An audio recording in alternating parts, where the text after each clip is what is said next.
Hello viewers, இன்னைக்கு பிரியா அடுக்குள்ள என்ன பார்க்க போறோம்னா கதம்ப சாம்பார் and சேப்பங்கிழங்கு deep fry.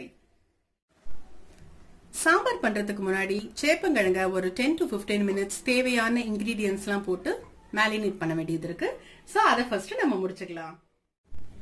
First இதுக்கு தேவையான உப்பு சேர்த்துக்கலாம். மஞ்சள் பொடி, கொஞ்சம் chili powder, ஒரு ஸ்பூன் கார்ன்ஃப்ளவர், கொஞ்சம் பெருங்காய பொடி, half spoon garam masala powder, கருவேப்பிலையை இப்படி பிச்சு போட்டுக்கோங்க. அப்பதான் அதோட அரோமா நல்லா இருக்கும், ஸ்ப்ரெட் ஆகும். ஒரு டேபிள் ஸ்பூன் ஏதாவது ஒரு ரீஃபைண்ட் ஆயில் போட்டு மேரினேட் பண்ணி ஊற வச்சிருங்க.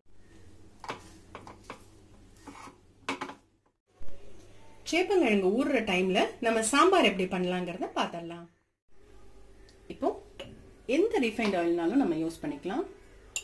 ஒரு 2 டேபிள் ஸ்பூன் ஊத்திக்கிறேன். கீ ஆட் பண்றேன். சீரகம் போடலாம்.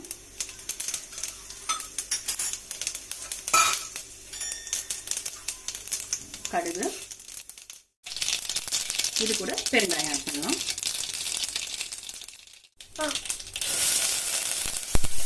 கருவேப்பிலை, சின்ன வெங்காயம் நான் நறுக்கி வச்சிருக்கேன். இந்த மாதிரி பச்சை மிளகாய் ஸ்லிட் பண்ணி போட்டுக்கோங்க. இப்ப இதை வறுக்கலாம். மஞ்சள் பொடி,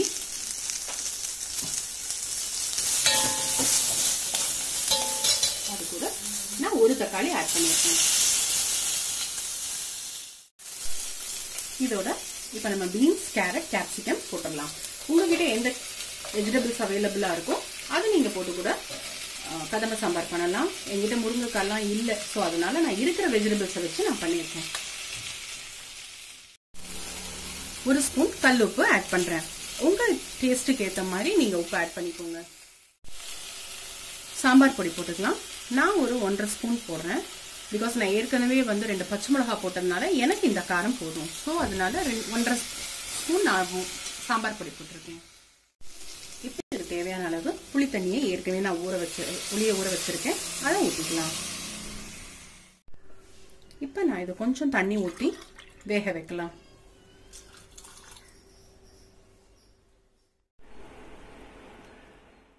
கடாய் காஞ்சிச்சு.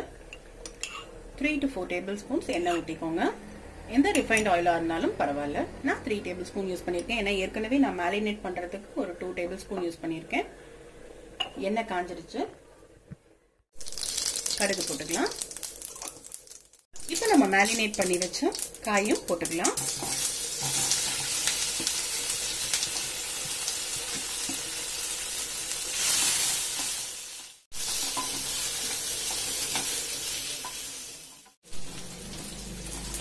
இப்போ இது 5 minutes சிம்ல நல்லா ஃப்ரை ஆகணும். இப்போ காய் நல்லாவே வெந்துடுச்சு. நான் ஏற்கனவே வேக வச்ச பருப்பை இப்ப நான் துவரம் பருப்பை இதுல நான் இப்ப ஆட் பண்ண போறேன்.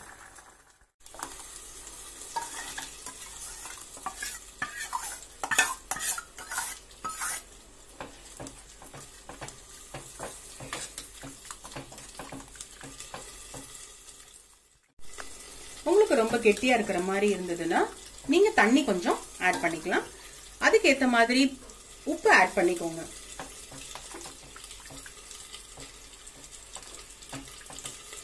இது கரெக்ட் கன்சிஸ்டன்சி. நான் எப்பயுமே சாம்பார் பண்ணும்போது ஒரு பீஸ் வெல்லம் ஆட் பண்ணுவேன். இட் இஸ் ஆப்ஷனல் தான். உங்களுக்கு வேணும்னா ஆட் பண்ணிக்கோங்க, இல்லைன்னா இதை ஸ்கிப் பண்ணிடலாம்.